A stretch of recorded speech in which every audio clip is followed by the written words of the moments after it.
We're going to start out by making a score on this glass in the opposite direction of the grain for the glass. We're just going to score. Ready? So listen to our cutter. And yet it's bouncing, it's bobbling, it's rolling all over the place.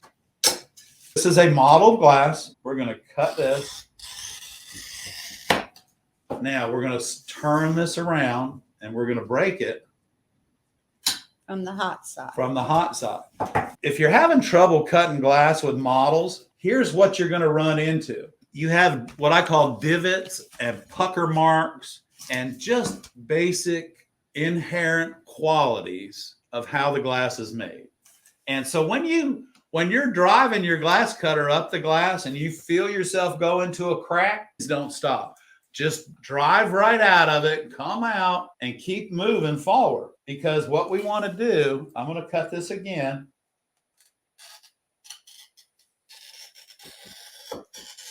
And you hear that I went into a crack. I drove right out of the crack. I'm going to spin my glass around. I'm going in about up to the rubber, edge of the rubber on my runners.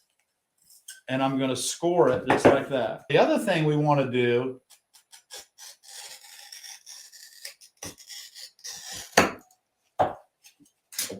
and now we're going to take our grousers.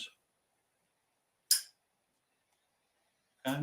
Now, the reason we use our grousers on that is because our running pliers are way too narrow to produce a run on such a narrow piece of glass. So this is a mottled glass, just like any other mottled glass. And if you just listen to your glass cutter, everyone, and remember what I told you. It doesn't matter if the glass is highly textured, really rough, even rough on the side that you're trying to cut it on. Don't change the pressure on your glass cutter for the glass. Keep the same amount of pressure, start to finish, that you would use on a simple piece of window glass as you do right here, okay? Right here.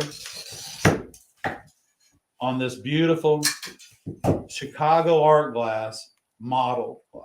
Okay? And this is beautiful. Look at that. Look at the models on that, y'all. That's pretty.